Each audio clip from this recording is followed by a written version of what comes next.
نبی رحمت صلی اللہ علیہ وسلم کی بارگاہ میں ایک خاتون آئی اور روتی ہوئی آئی تو حضور فرمایا کیوں رو رہی ہوں؟ کہنے لگی مجھ سے گناہ در گناہ سرزد ہو گئے۔ کہا کیا گناہ سرزد ہوا؟ کہنے لگی کہ میں نے زنا کیا ہے جو ایک کبیرہ گناہ ہے، اس گناہ کی وجہ سے میرے ہاں بیٹا پیدا ہوا تو میں نے گناہ چھپانے کے لیے اس زندہ بچے کو سرکے کے مرتبان میں ڈال دیا اور اوپر سے بند کر دیا، بچہ مر گیا اور اسی سرکے کے اندر اس کا وجود تحلیل ہو گیا۔ اگلا جرم میں نے یہ کیا کہ وہ سرکہ اسی گندی حالت میں لوگوں پہ بیچ دیا۔ زنا جرم ہے، بچے کا قتل جرم ہے، اور وہ وجود والا ملا ہوا سرکہ لوگوں میں بیچنا جرم ہے۔ تو کہا گناہ در گناہ در گناہ ہوا۔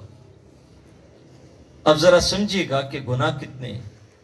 زنا گناہ ہے، قتل انسان گناہ ہے، اور وہ اسی حالت میں انسانی وجود سے تحلیل شدہ سرکہ لوگوں میں بیچنا گناہ ہے۔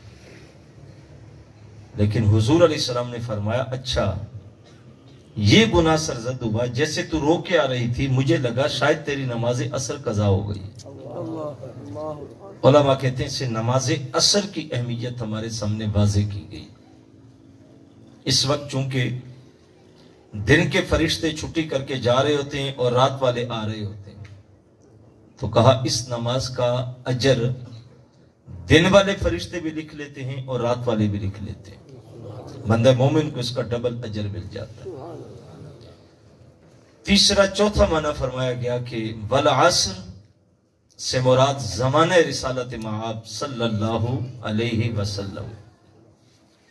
فرمایا محبوب تیرے زمانے کی قسم، اصل زمانہ وہی تھا جس زمانے میں حضور تشریف فرماتے، مسجد نبوی کا صحن ہوتا، حضور جلوگر ہوتے، یار کتنے سعادت مند لوگ تھے، جب گھر سے نکلتے تھے مسجد میں پہنچتے تھے تو حضور کا دیدار نصیب ہوتا تھا۔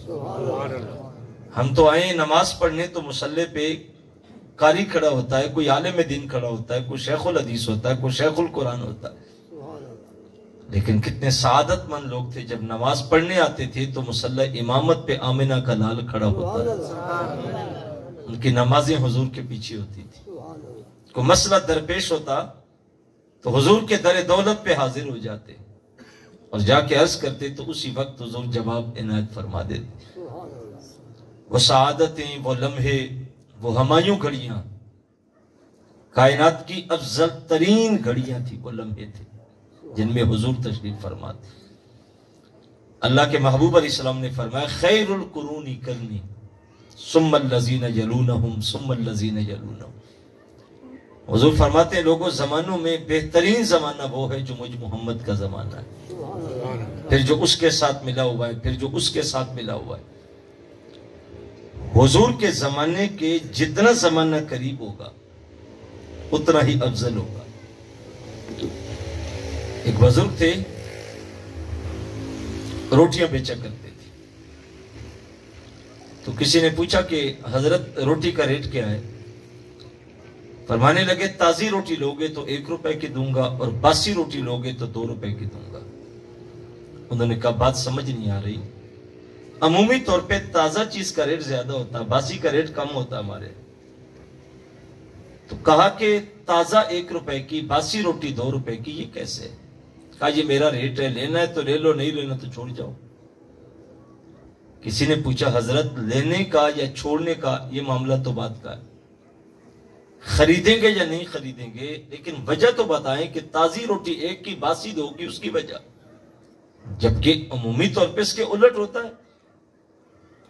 تو صاحب ذوق تھے، کہنے لگے کہ اصل جو تازی روٹی ہے اس کی نسبت باسی روٹی حضور کے زمانے کے 1 دن زیادہ قریب ہے، تو اس کا ریٹ بھی بڑھ گیا ہے۔ یہ 1 روپے کی اور کل والی 2 روپے کی، کیونکہ اس کی نسبت وہ روٹی جو کل بنی تھی حضور کے زیادہ قریب ہے، تو جب حضور کے قریب ہوئی تو اس کا ریٹ بڑھ گیا ہے۔ زمانے میں جتنا حضور کے قریب ہوں گے اتنا ریٹ بڑھ جائے گا. حضور علیہ الصلوۃ والسلام کا زمانہ بہترین زمانہ قرار دیا گیا. پھر جو اس سے جڑا ہوا ہے، پھر جو اس سے جڑا ہوا ہے. فرمایا کہ قسم ہے زمانہ رسالت مآب صلی اللہ علیہ وسلم کی، کیونکہ زمانے کو عروج اور بانک پن اگر ملا ہے تو حضور کی وجہ سے. یاد رکھیں، دنیا میں جس کو بھی فضیلت ملتی ہے حضور کی نسبت کی وجہ سے ہی ملتی ہے. یہ ہمارا اعتقاد ہے. قرآن مجید نے ذکر کیا نا، لا اقسم بہذا البلد وانت حل بہذا البلد.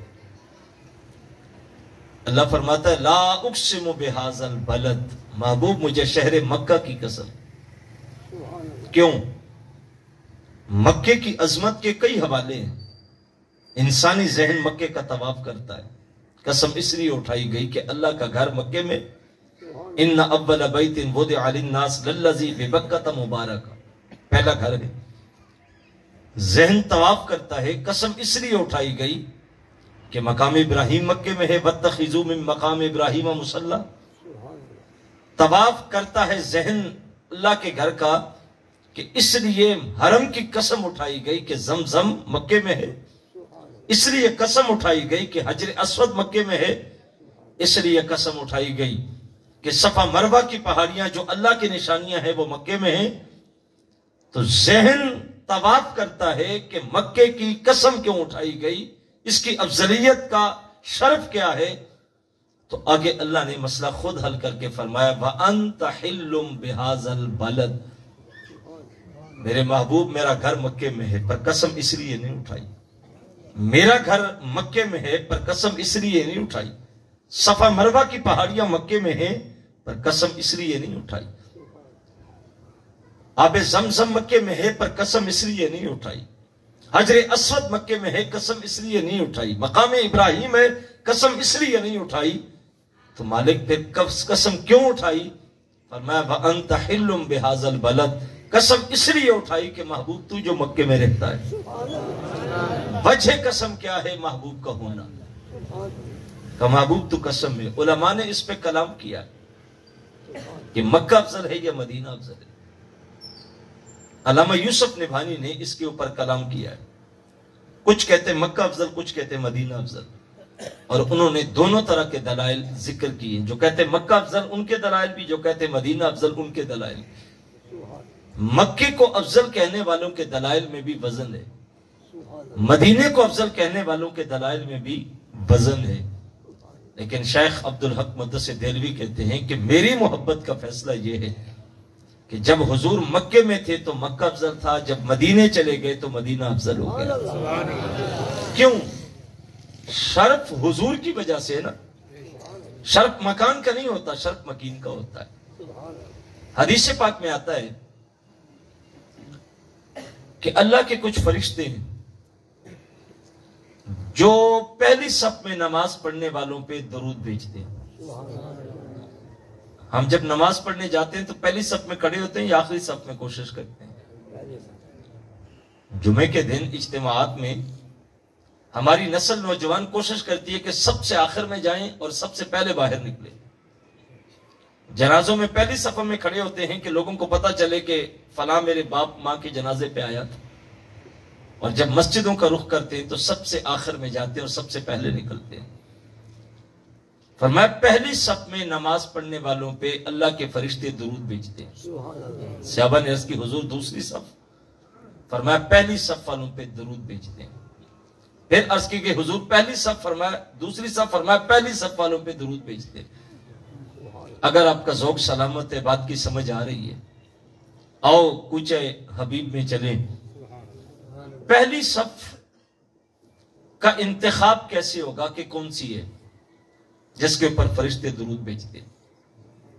محراب میں مصلی تھا، محراب کے پیچھے صفیں بنی تو پہلی صف جو محراب کے بالکل پیچھے ہوگی وہ ہوگی. لیکن نمازی تھوڑے تھے، موسم اچھا تھا، تو امام صاحب سے کہا کہ حضرت اگر آپ اجازت دے تو برانڈے میں نماز پڑھ لیں. مصلی اٹھایا، برانڈے میں لے آئے. اب پہلی صف کا اجر محراب کے پچھلی والی صف میں ہوگا یا برانڈے میں ہوگا؟ چونکہ مصلی امام کا برانڈے میں آ گیا تو پہلی صف کا اجر بھی برانڈے میں آ گیا۔ موسم اور اچھا تھا، عشاء کا وقت تھا، ہوائیں چل رہی تھیں، صحن مسجد کا کھلا تھا۔ مقتدیوں نے کہا حضرت اجازت دیں تو نماز صحن میں پڑھ لیں بھائی۔ مصلی امام کا اٹھایا، صحن میں آ گیا۔ اب بتاؤ پہلی صف کا اجر محراب کے پیچھے ہوگا یا برانڈے میں ہوگا یا صحن میں ہوگا؟ بات کو سمجھنے کی کوشش کریں، آپ کو لطف آئے گا۔ پہلی صف کا اجر امام کے مصلی کے تابع ہے۔ مصلی محراب میں ہوگا تو پہلی صف کا اجر محراب کے پیچھے، امام کا مصلی صحن میں آیا تو پہلی صف کا اجر صحن میں آیا، امام کا مصلی برانڈے میں آیا تو پہلی صف کا اجر برانڈے میں آیا۔ جیسے پہلی صف کا اجر امام کے مصلی کے پیچھے پیچھے چلتا ہے، اسی طرح کائنات کی افضلیت کا شرف میرے مصطفیٰ کے پیچھے پیچھے چلتا ہے۔ حضور جہاں جاتے ہیں افضلیت کا شرف بھی وہاں جاتا ہے۔ حضور مکے میں ہے تو مکہ افضل، غار میں ہے تو غار افضل، مدینے میں ہے تو مدینہ افضل، بدر میں گئے تو بدر افضل، احد میں گئے تو احد افضل۔ حضور مدینے میں گئے تو مدینہ افضل، غار میں گئے تو غار افضل، مزار میں گئے تو مزار افضل۔ حضور جہاں ہیں افضلیت کا شرف بھی حضور کے ساتھ ساتھ۔ فرمایا والعصر، قسم ہے محبوب تیرے زمانے کی، ان الانسان لفی خسر، بے شک انسان تو کھلے خسارے میں۔ انسانیت کا خسارہ بیان کیا گیا اور زمانہ رسالت مآب صلی اللہ علیہ وسلم کی قسم اٹھائی گئی، جتنا حضور کے قریب جائیں گے اتنا اجر بڑھے گا۔ زمانے میں قریب جائیں گے تو اجر بڑھے گا، اور دین میں حضور کی سنت کے قریب جائیں گے تو اجر بڑھے گا۔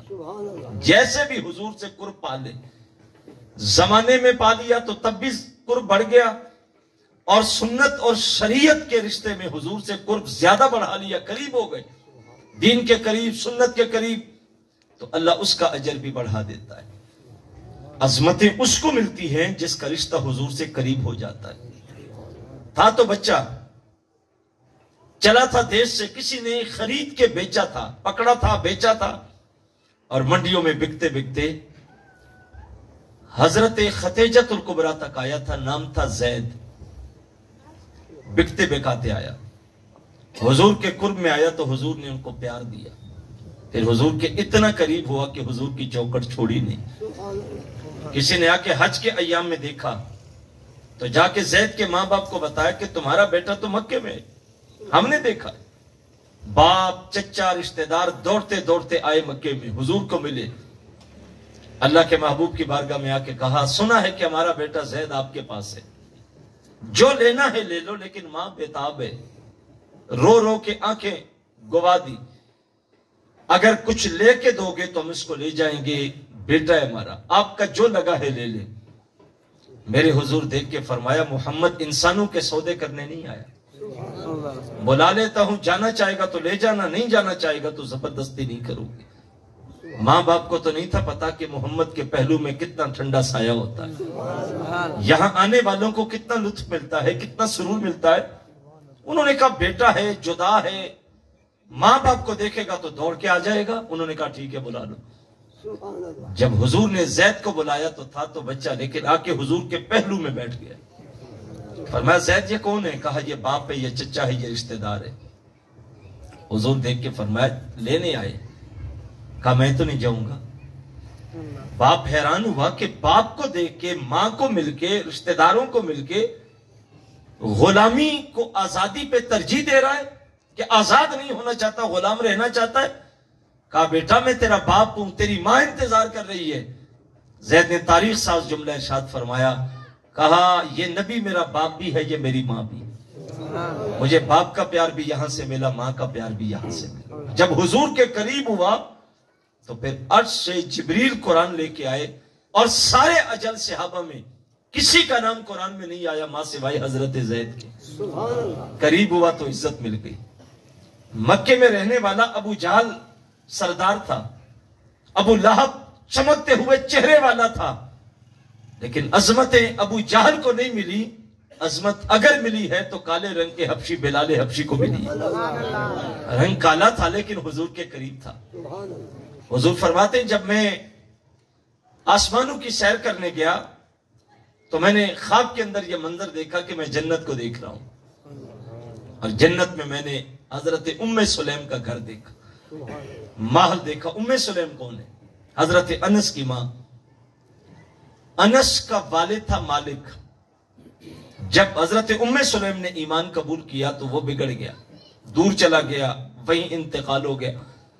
حضرت ام سلیم کی گود میں حضرت انس تھے, چھوٹے بچے تھے, چڑھتی جوانی تھی, ابھی حسن بھی تھا. ایک دن ابو طلحہ کی نظر پڑی تو کہنے لگے کہ میں نے آپ سے نکاح کرنا ہے. ام سلیم نے انکار کر دیا, کہا پہلے کافر سے جان چھڑائی پھر آپ سے نکاح کروں. اسے برا لگا کہ میں سردار ہوں, رئیس ہوں, اور میرا نکاح کا پیغام ٹکرایا گیا. اس نے پھر پیغام بھیجا, کہا جو شرط رکھتی ہو رکھو, جو مانگنا ہے مانگو, سونا چاندی جوہرات تمہارے دروازے پہ ڈھیر کر دوں گا, لیکن میں انکار نہیں سن سکتا, میں سردار ہوں. تو حضرت ام سلیم نے کہا کہ پھر میری ایک شرط پوری کر لے, پھر نکاح کر لیتے. اس نے کہا جلدی بتا, سونا چاہیے, چاندی چاہیے, مال چاہیے, درہم چاہیے, دینار چاہیے, سب کچھ ڈھیر لگا دیتا ہوں, لیکن میری بات تو سن. جب اس نے یہ بات کہی تو حضرت ام سلیم نے کہا کہ کوئی بڑی شرط نہیں ہے, بس اتنا کر کے لا الہ الا اللہ پڑھ کے مسلمان ہو جا, اور یہی میرے نکاح کا حق مہر ہوگا, میں تیرے ساتھ نکاح کر لیتی ہوں. آج میں اور آپ ذرا ضرور سوچیں, ہم جب بیٹیوں کا نکاح کرتے ہیں تو رشتوں میں کیا دیکھتے ہیں؟ ہم جب بیٹوں کا نکاح کر کے رشتہ ڈھونڈنے کے لیے نکلتے ہیں تو ہمارا انتخاب کیا ہوتا ہے, ہماری ترجیح کیا ہوتی ہے؟ ہمارے وہاں تو خیر جہیز کا بہت زیادہ مسئلہ ہے, آپ کے یہاں پتہ نہیں کہ سلسلہ کیا ہوتا ہے.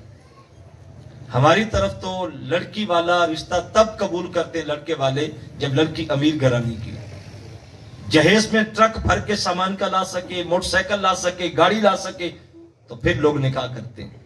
غریب گھر کی بیٹی کا رشتہ کوئی لیتا ہی نہیں. اور بیٹی والے بھی کوشش کرتے ہیں کہ گھرانہ اچھا ہونا چاہیے, دولت مند ہونا چاہیے. ہم نے دولت کو ترجیح دی. میرے اور آپ کے آقا مولا صلی اللہ علیہ وسلم نے جو دین دیا تھا وہ کیا تھا؟ حضور فرمایا جب بھی نکاح کرتے ہیں لوگ تو 4 وجوہات کی بنا پہ نکاح کیا جاتا ہے.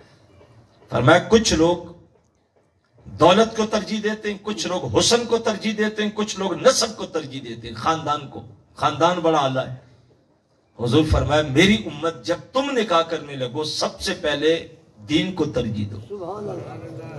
میں آپ سے پوچھوں کہ آپ کی پوری بستی میں ایک گھر ایسا ہے کہ جنہوں نے بیٹے کا رشتہ ڈھونڈنے کے لیے بیٹی کے گھر جا کے پوچھا ہو کہ بتاؤ بیٹی نماز پڑھتی ہے؟ آپ کو نہیں ملے گا. کسی نے جا کے پوچھا ہو کہ بتاؤ بیٹا مسجد میں نماز پڑھنے جاتا ہے؟ یہ تو پوچھتے ہیں کہ کاروبار کیا کرتا ہے, کمائی کتنی ہے, تنخواہ کتنی ہے, گھر کیسا ہے.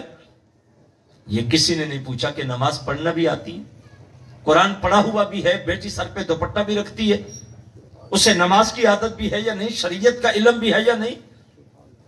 ہم نے آج وہ راستہ چھوڑا تو وہ نتیجہ بھی ختم ہو گیا. جب ماں دین نہیں سیکھے گی, نہیں جانے گی, تو بتاؤ اس کی گود میں جو بچہ پلے گا وہ دین کہاں سے سیکھے گا؟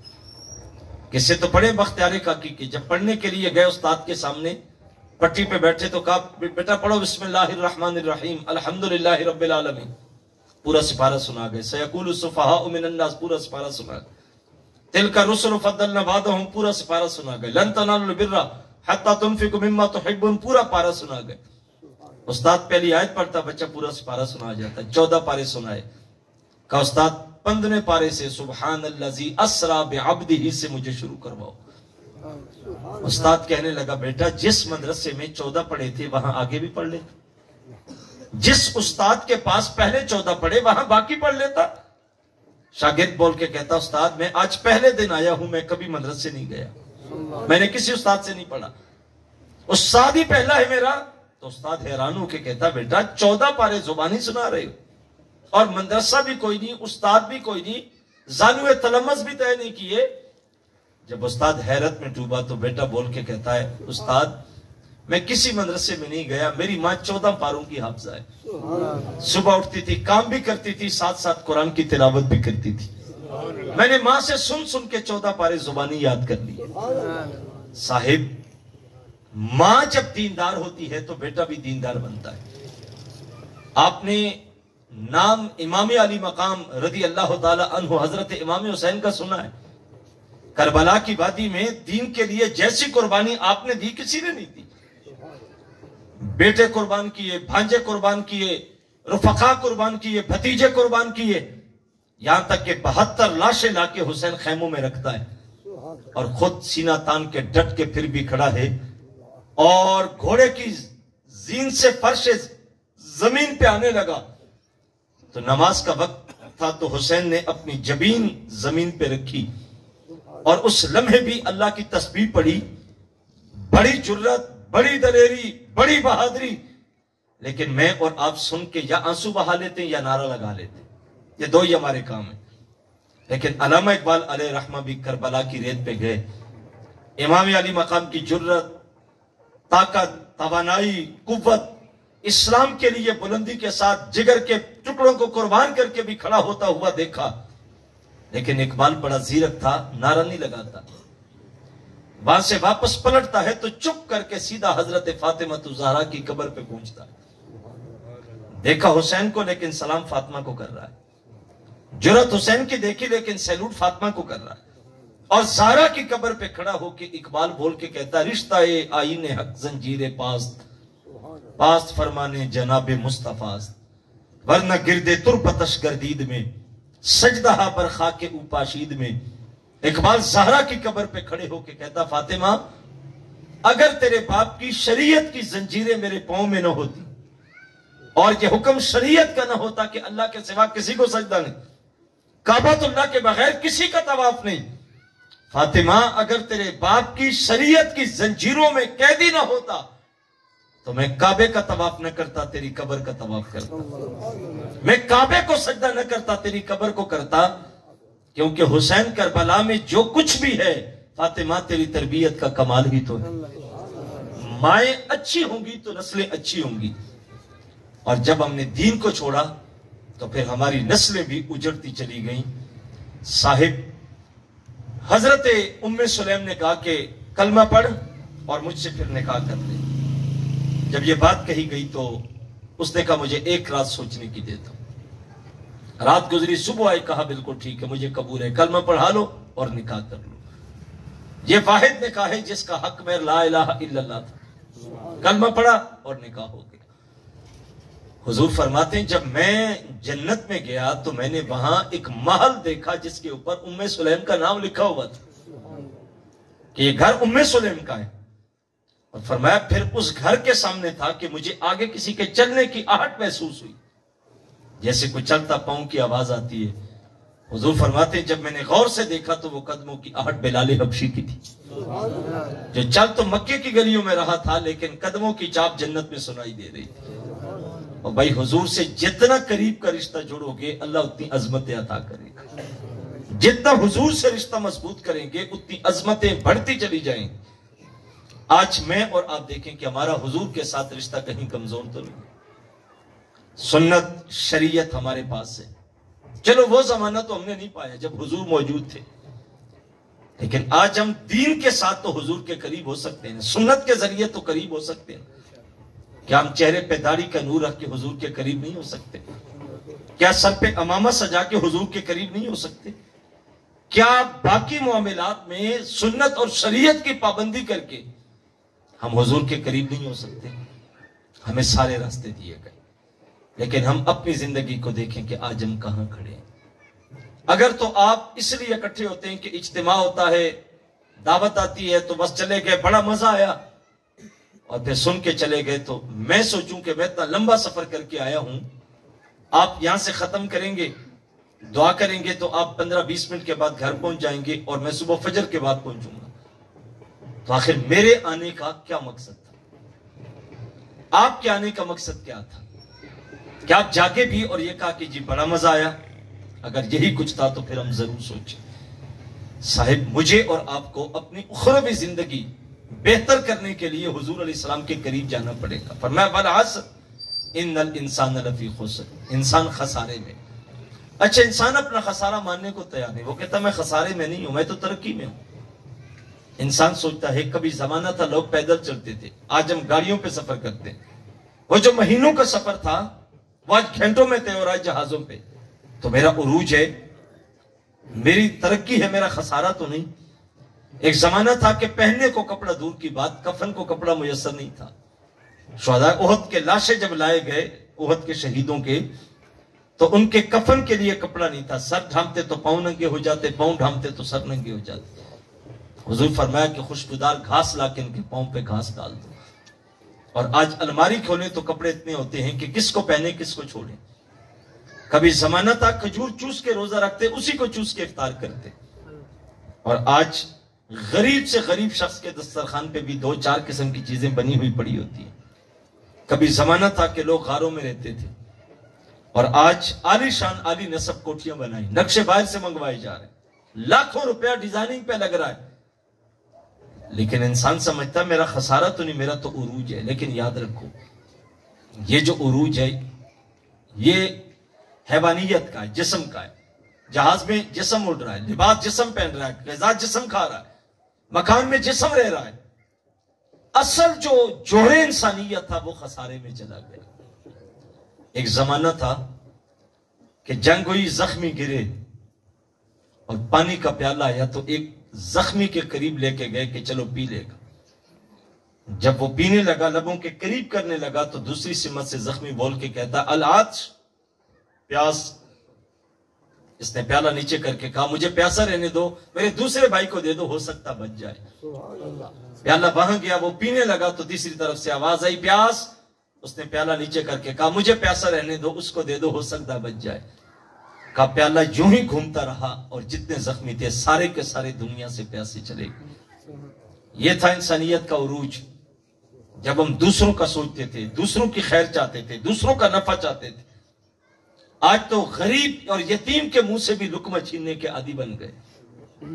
زخمی ہوتے ہیں لوگ، ایکسیڈنٹ ہوتا ہے، حادثہ ہوتا ہے، اور تاریخ یہ بتاتی ہے، حالات یہ بتاتے ہیں کہ زخمیوں کو سنبھالنے کے لیے جانے والے زخمی کو بعد سے اٹھاتے ہیں، اس کا جیب پہلے خالی کرتے ہیں۔ جانے والے، ہم نے یہ داستانیں پڑھی ہیں کہ جب زخمی لوگ تڑپ رہے تھے تو جانے والوں نے خواتین کے کنگن اتارنے کے لیے ہاتھ کاٹے، کنگن تنگ تھے نہیں اتر رہے تھے، کانوں سے بالیاں اتاری نہیں گئی، کھینچ کے کان زخمی کیے گئے۔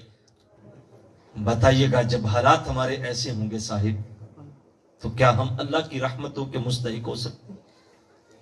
کیوں بارشیں روکی گئیں؟ کیوں حالات تنگ کیے گئے؟ کیوں مہنگائی کا طوفان آیا؟ سانس لینا کیوں مشکل ہو گیا؟ زندگی کیوں مشکل ہو رہی ہے؟ اس لیے کہ ہم نے اللہ سے اپنے رشتے کو کمزور کر لیا۔ فرمایا انسان کھلے خسارے میں۔ خسارہ انسان کا کیا ہے؟ فرمایا خسارہ یہ ہے کہ انسان کی زندگی کی سانسیں پگھل رہی ہیں تیزی کے ساتھ، اور ہم جہاں کھڑے تھے وہاں کا وہاں کھڑے ہیں۔ ایک بزرگ کہتے ہیں، امام راضی نے لکھا، ایک بزرگ تھے کہتے ہیں مجھے سمجھ نہیں آ رہی تھی کہ انسان خسارے میں کیسے، ان الانسان لفی خسر، کیسے خسارے میں؟ وہ کہتے ہیں میں بازار سے گزر رہا تھا تو ایک بندہ پھٹک پہ برف رکھ کے بیچ رہا تھا اور آواز دے رہا تھا ارحموا من یذوب راس مالی، اس پہ رحم کرو جس کا راس المال پگھل رہا ہے۔ برف ایسا سودا ہے کہ وقت پہ بک جائے تو کچھ بچ جاتا ہے، اور نہ بکے تو جو اصل قیمت لگائی ہوتی ہے وہ بھی ضائع ہو جاتی ہے۔ برف پگھل جائے گی تو راس المال ختم ہو گیا۔ وہ آواز دے کے کہہ رہا تھا اس پہ رحم کرو جس کا اصل مال بھی پگھل رہا ہے۔ وہ بزرگ کہتے ہیں اس کی آواز سن کے مجھے ان الانسان لفی خسر کی تفسیر سمجھ میں آئی کہ انسان کی سانسیں بھی برف کی طرح پگھل رہی۔ اگر ان سانسوں کے بدلے کوئی نیکی حاصل کر لے، اچھائی کر لے تو ٹھیک ہے، نہ کرے تو زندگی تو گزر رہی ہے، رکتی تو نہیں۔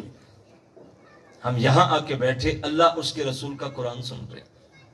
کچھ وہ بھی ہوں گے جو اس وقت فلم کے سامنے بیٹھے ہوں گے، سینما گھر میں بیٹھے ہوں گے، کچھ وہ بھی ہیں جو ڈھول گانے ناچ میں دھمالے ڈال رہے ہوں گے۔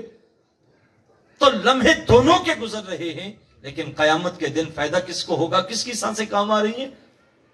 جو اللہ اور اس کے رسول کی رضا کے مطابق گزر رہا ہے۔ ہم پھٹے پہ بیٹھ گئے، ہم چوک میں بیٹھ گئے، ہم گراؤنڈ میں چلے گئے، ہم کتوں کی لڑائی پہ چلے گئے، ہم میلوں ٹھیلوں پہ چلے گئے،